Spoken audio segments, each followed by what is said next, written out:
आइए ज्योतिष कक्षा में आप सभी का स्वागत है।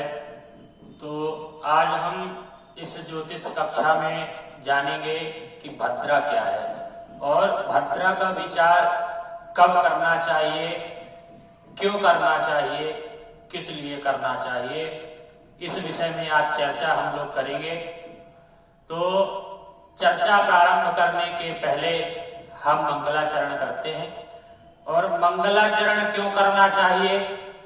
मम अशुभम गलयति इति मंगलाचरणम, हमारे अशुभों का जो नाश कर दे और प्रशस्त मार्ग सुगम बना दे, मार्ग को जो सुगम बना दे, इसलिए हम मंगलाचरण करते हैं।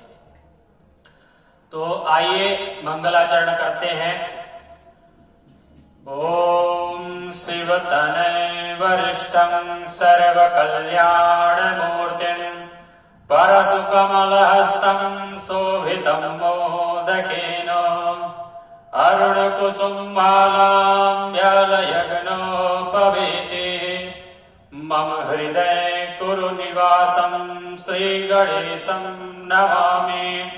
मम हृदये कुरु निवासं श्रीगणेशं नमामि। तो भद्रा विचार में आप लोगों को यह जो व्हाइट बोर्ड रखा है वह स्पष्ट रूप से दिख पा रहा होगा। तो हमने यहां लिखा है पाताल लोक, मृत्यु लोक और स्वर्ग लोक। तो पाताल लोक में जब यह राशियां लिखी हुई हैं कन्या, तुला, धनु और मकर, तो यह जो राशियां लिखी हुई हैं इसका मतलब यह है कि चंद्रमा जब इन राशियों में होता है, अर्थात चंद्रमा जब कन्या, तुला, धनु और मकर इन चार राशियों में जब चंद्रमा होता है तो भद्रा का वास पाताल लोक में होता है। और अगर भद्रा का वास पाताल लोक में रहे तो हमको जैसे भूमि खनन है और बोर करवाना है, नींव खुदवाना है, यह सब कार्य हमको नहीं करना चाहिए। और फिर दूसरे नंबर में आता है मृत्यु लोक। तो मृत्यु लोक में कर्क, सिंह और कुंभ, मीन इन चार राशियों में जब भद्रा रहे, अर्थात चंद्रमा जब इन चार राशियों में रहे तो भद्रा का वास मृत्यु लोक में जानना चाहिए। और जब मृत्यु लोक में भद्रा रहे तब कोई भी किसी भी प्रकार का शुभ कार्य नहीं करना चाहिए, क्योंकि उसमें अशुभता आती है और विघ्न आ जाते हैं। इसलिए जब मृत्यु लोक में भद्रा रहे तब हमको कोई भी शुभ कार्य नहीं करना चाहिए। मृत्यु लोक की भद्रा सर्वथा अशुभ मानी जाती है। फिर तीसरे नंबर में आता है स्वर्ग लोक। तो स्वर्ग लोक में मेष, वृष, मिथुन और वृश्चिक इन चार राशियों में जब चंद्रमा वास करे तब भद्रा का वास स्वर्ग लोक में जानना चाहिए। अब स्वर्ग लोक में भद्रा जब वास करती है, स्वर्ग लोक में जब भद्रा रहती है, तब हमको जैसे ध्वज पताका चढ़वाना किसी शिखर में, हवाई यात्रा करना, मतलब स्वर्ग से संबंधित जितने भी कार्य हैं वह हमें नहीं करना चाहिए। उसमें अशुभता आती है, मतलब अमंगल होता है।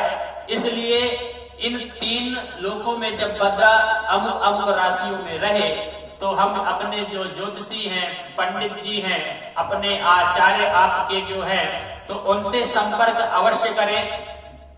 और खासकर कि जब कोई भी शुभ कार्य आप करें तो सर्वप्रथम यह पूछना अनिवार्य है, आपके जो आचार्य गण हैं उनसे आप सलाह ले लें, क्योंकि भद्रा जब रहती है तो जो कार्य बिगड़ जाते हैं, कार्यों में जो विघ्न आ जाता है, वह सब इन्हीं कारणों से होता है कि हम सही जानकारी नहीं जुटा पाते। इसके चलते हमें जो विघ्नों का सामना करना पड़ता है वह इसी कारण होता है।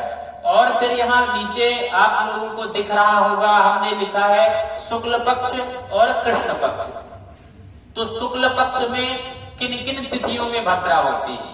तो शुक्ल पक्ष में एकादशी, चतुर्थी, अष्टमी और पूर्णिमा। तो एकादशी और चतुर्थी को उत्तरार्ध, एकादशी और चतुर्थी का उत्तरार्ध और अष्टमी और पूर्णिमा का पूर्वार्ध, मतलब अष्टमी और पूर्णिमा लगते ही उसके पहले ही भद्रा लग जाती है और एकादशी और चतुर्थी के उत्तरार्ध में भद्रा लगती है। उत्तरार्ध का मतलब बाद में है और पूर्वार्ध का मतलब पहले। और कृष्ण पक्ष में तृतीया, दशमी, सप्तमी और चतुर्दशी के दिन भद्रा रहती है। तो यह आप लोग स्पष्ट रूप से आप लोगों को स्पष्ट हो चुका होगा। तो कोई भी कार्य करने के पहले आप यह अवश्य जान लें कि भद्रा किस लोक में है। मृत्यु लोक की जो भद्रा है वह सर्वथा अशुभ मानी गई है। तो आज की कक्षा में हम भद्रा का विचार हमने किया और आगे की कक्षा में हम जानेंगे चंद्रशूल जो होता है, दिशाशूल जो होता है कि हमको कब यात्रा करनी चाहिए, किस दिशा में यात्रा करनी चाहिए और राहु काल, इन सब विषयों में चर्चा करेंगे। तो आज की कक्षा यहीं तक। सभी लोगों को हर हर महादेव, जय काशी विश्वनाथ।